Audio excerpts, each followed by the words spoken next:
Hi students, once again meeting you to talk about the lesson, that is drug abuse, also alcohol abuse. We have talked about the different types of drugs applied from different types of plants, the source. So most of the drugs are alkaloids in nature. They are alkaloids in nature, that's the chemical nature mostly except one or two. Now we have to talk about addiction, leading to dependence on drugs. Also alcohol. What is addiction? So it is nothing but the physical and physiological dependence to alcohol and drugs. This is called addiction, generally speaking. Physical and physiological dependence. Physical dependence related to the body. Psychological dependence related to the mind. Okay, now what is addiction? It is a physical or psychological just a need to do or take or use certain substances, for example alcohol. So to a point it could be harmful to a person. If you are taking alcohol in a small concentration, small amount, nothing would happen. If a person is going on drinking alcohol for a long time, the continuous intake of alcohol could be harmful to the person. At that time the process is called addiction. Now the person is addicted to alcohol or any other drugs. That's why I said here, to a point it could be harmful to an individual. When it starts its actually expression in the individual's body, physically and mentally, that should be harmful. Then at that time it is called addiction. Now this addictive behavior can be destructive in nature. This addictive behavior can be personally destructive to a person. So it causes destruction in his life activities. Not only the mind, not only the physical nature of the body, but also the person loses many things, and that is called destructive. So this addictive behavior can be personally destructive to a person. Now what are the effects of this addiction? Suppose a person is going on just actually drinking alcohol. He is called overtime addicts to alcohol. Overtime addicts. Going on drinking alcohol or actually any drug. So he is called overtime addicts. So these overtime addicts start to lose not only their jobs, their homes, but also their money, but also their friendship and also family relationship, even just losing contact with the normal world. There is no association, there is no integration between him and the society. He is being neglected, he is keeping himself away from that one. That is the first effect. Losing jobs, money, homes, and also you see that one, the friendship, the family relationship and contact with the entire normal world. So addiction to alcohol leads to certain development, certain psychological attachment to certain behaviors or certain what is called effects we can see, and that is called euphoria. I mentioned already euphoria. Euphoria is a condition in which the person is thinking that he is in well-being condition. He is not losing anything. His mind is in a setup that he is not losing anything. He is in a temporary feeling of well-being. That condition is called what is known as euphoria. So addiction to alcohol leads to psychological attachment to certain effects. What effects? You have one condition, euphoria. I mentioned about this euphoria we talked about. That is what is called the cannabinoids abuse of drugs, just like marijuana, etc. All lead towards the euphoric condition. So it is a kind of what's called temporary feeling of well-being. He is having a false feeling that he is in a state of well-being, but he is in a normal condition. But he doesn't know about it, what he has in his mind or in the body. So there is a second effect, it is euphoria.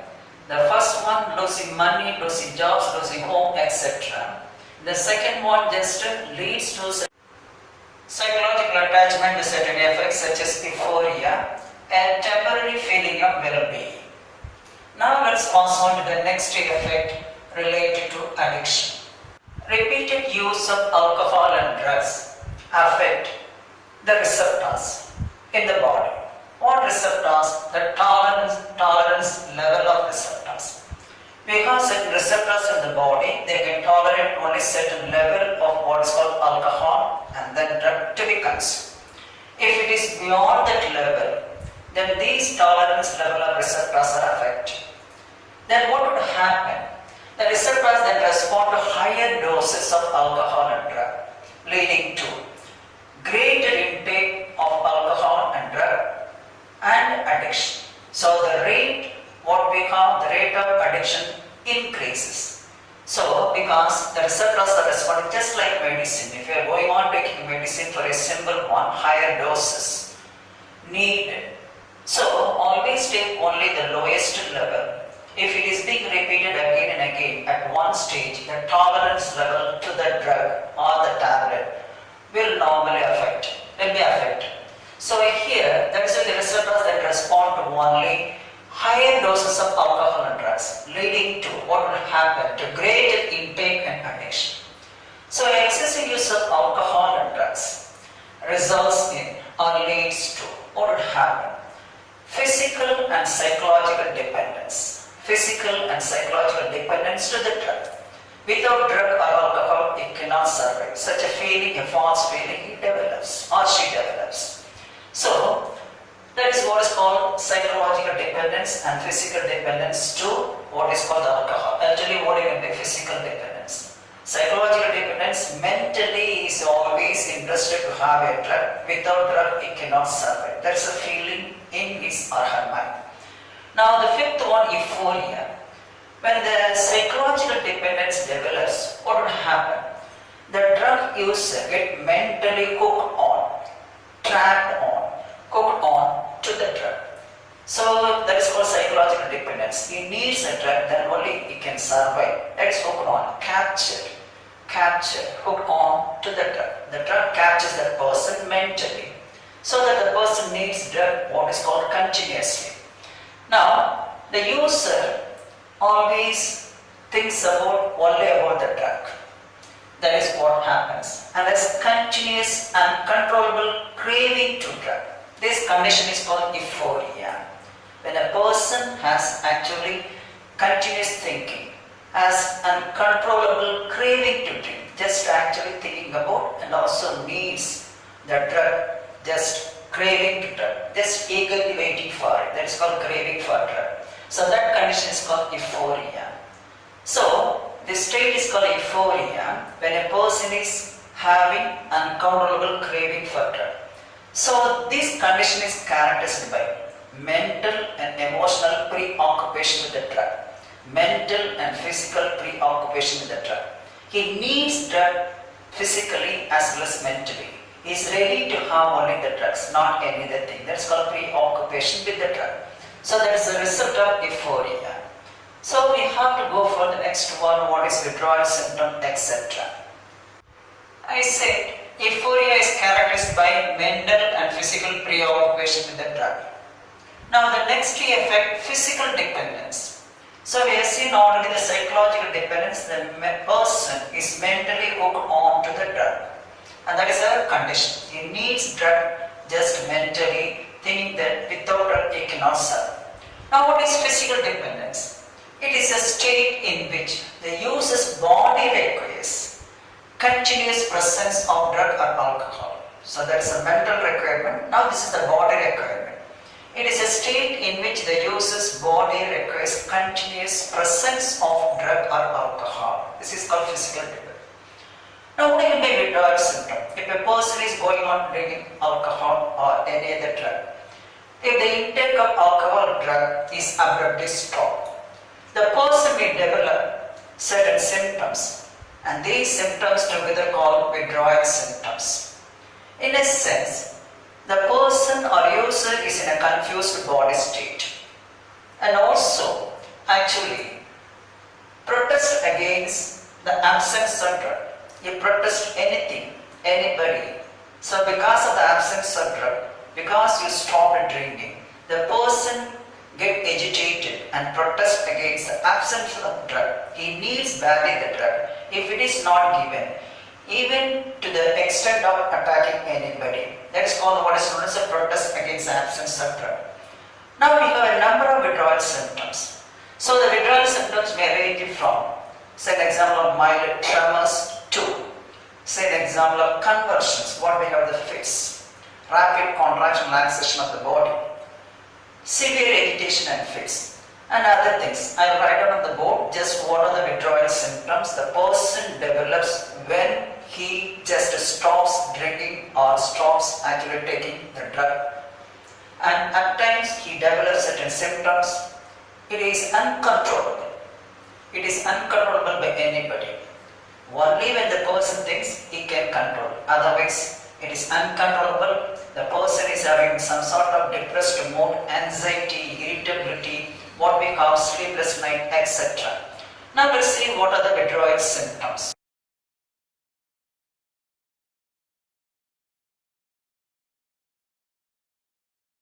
Because of the abrupt stopping of intake of alcohol, the person may develop the following symptoms. It ranges from 1. Mild tremor to convulsion, the shaking of the body, and then convulsions, rapid twitching of the muscles. Severe agitation and fits. Fits also more or less related to what is called convulsions, otherwise called as epilepsy. Rapid twitching of the body and also other symptoms related to the muscular rapid contractions. Depressed mood, anxiety, always expecting something, irritability, get irritated, and nervousness, shivering, restlessness, insomnia, sleeplessness, and dryness of throat. The throat becomes dry, depending on the nature of the drug. So these are the different symptoms what we have developed, that is because of withdrawal symptoms, because of the withdrawal of what is called sudden or abruptly stopping the alcohol, abruptly stopping the intake of alcohol. That results in withdrawal symptoms. Now we have to go for the effects of alcohol and the drug.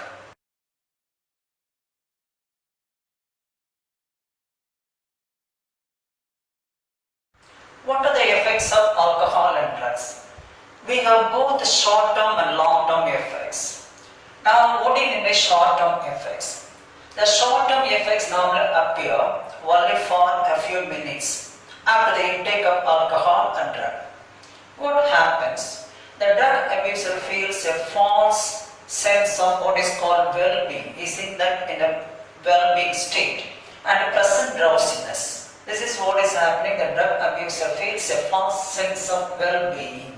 He is thinking that he is in right position, right place, in well-being state. And pleasant drowsiness. He feels pleasant, actually that is mentally just feels pleasure. Now what are the short-term effects? Number 1, euphoria. So I mentioned already what we have, a sense of well-being, a temporary sense of well-being condition. Then pain. This is because of the continuous intake. Dullness of senses. The different senses are not responding properly. Either what is called the eyesight or the hearing or any of the senses. Alteration in behavior is not a normal behavior, he is behaving differently. Blood pressure. The pressure of the blood is shooting up.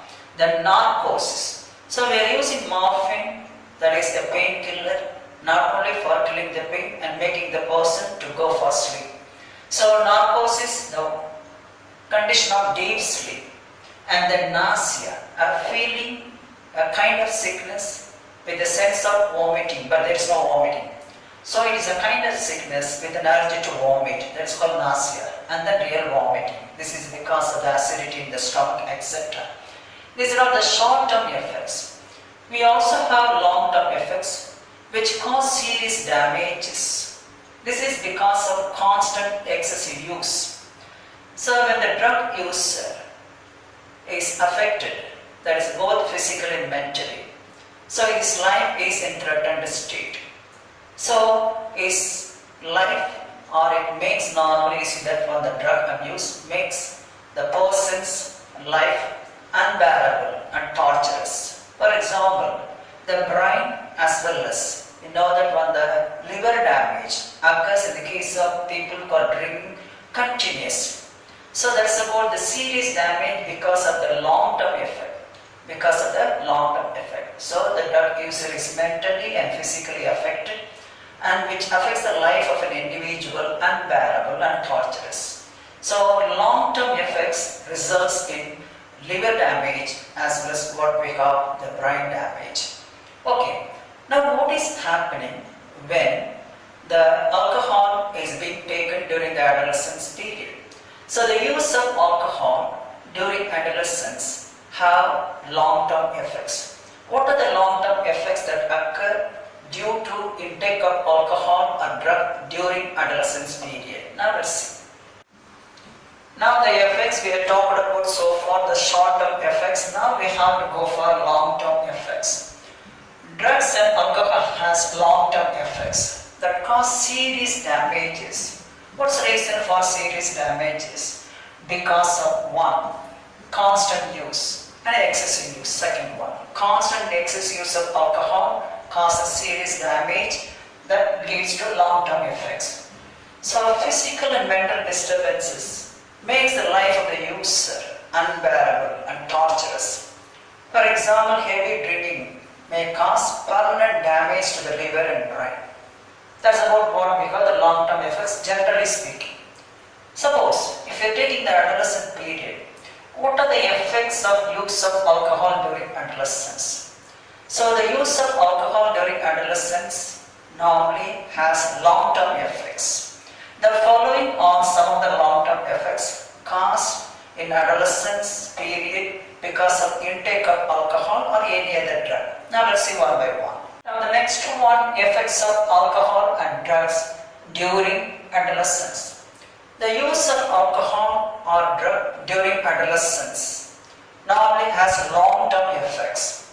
What are the effects? Long-term effects means it's persisting for a long time, affecting or causing damage to the various organs. Now the liver cirrhosis is the most common disease which is affected because of alcoholism. So what happens? The alcohol, so the liver is a place of breakdown of fat. Alcohol interferes the ability of liver to break down fat. So the fat accumulates. So the overtime accumulation of fat, and also the liver is a place where the alcohol is being broken down into harmless substances. So we have, because of the liver function stop abrupted, what will happen? We have the accumulation of fats as well as high level of alcohol. And these two factors damage the liver cells. As a result, what is happening? Scar tissues grow. Scar tissues means functionless tissues. To just replace the dead cells, the liver cells. And this condition is called what is known as liver cirrhosis. The scarring of the liver. Scarring means the glandular cells are replaced by what is called abnormal tissues. That is nothing but what is known as the scarring tissues, fibrous tissues. So also we have what is called fatty liver syndrome. The liver enlarges due to non-function because of the accumulation of fat, because of the high content of alcohol and other products. So one of the just effects during adolescence because of the intake of alcohol, there is liver cirrhosis. And the second one, when you're taking alcohol, it irritates the lining of the stomach and stimulates the production of more hydrochloric acid. And such a condition results in what is called ulcers. So, stimulation of hydrochloric acid, which causes irritation to the wall of the stomach, particularly the mucous layer of the stomach, the erosion of the mucous layer that results in what is called ulcers. And also, if you are just taking alcohol continuously, the excess of use of alcohol normally weakens the heart muscle. So here also we have the dead cell, so scar tissues grow to build up in the cardiac muscle fibers. So this is what is happening just as a result of this one. When a person is heavy drinking or heavy drinkers are supposed to have the risk of heart attack, blood pressure, coronary artery disease, stroke, etc. I will write down in the board the next one. So, increased intake of alcohol normally causes the increased risk of the diseases, mainly the heart diseases, heart attack, blood pressure, coronary artery diseases, the stroke related to the brain. Okay, let's take it now. What are the other effects of using alcohol during adolescence? So heavy drinkers have the increased risk of heart diseases. Particularly you see that one, blood pressure increases, the stroke that is affecting the what is called actually the brain, cerebral thrombosis, clotting in the brain vessels results in stroke, heart attack and coronary artery diseases. We have a number of coronary artery diseases, for example myocardial infarction, etc. all because of the clotting in the coronary blood vessels. And that's about we have the heart problems related to, that is the drug abuse. Now the next one, Korsakoff syndrome, is also what we have a question in entrance paper. So it's the most commonly caused chronic memory disorder affecting the memory loss occurs in the case of Korsakoff syndrome. We have Wernicke's encephalopathy is also related to Wernicke's encephalopathy. Just the person is unable to differentiate what's called just the writing letters and then what's the reading. That is what is called Wernicke's encephalopathy. Now the main cause of Korsakoff syndrome, that is because of alcohol misuse. This is the primary syndrome. Another secondary, just actually there is a factor responsible for the Korsakoff syndrome, deficiency of vitamin B1, that is thiamine. Deficiency of vitamin B1 thiamine. So primary cause alcohol misuse. Secondary cause deficiency of vitamin B1 thiamine. Okay, what are the symptoms? I mentioned already loss of memory, amnesia, difficulty to learn, unable to differentiate, hallucination. I mentioned already illusion of just hearing or seeing something but something is not there. Sight disturbances, vision disturbance. These are all some of the impacts of Korsakoff syndrome because of the misuse of alcohol. The secondary factor causing Korsakoff syndrome is nothing but deficiency of vitamin B1 thiamine. Now we have to go for the different prevention and controlling measures. Prevention and controlling measures related to drug abuse. Okay.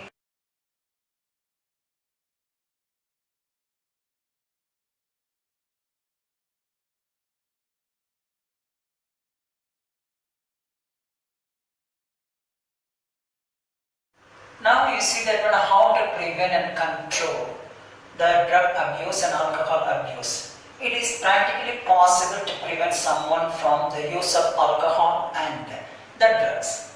The following are the measures adopted just to prevent and control alcohol and drug abuse. Number one, effectively dealing with the peer pressure.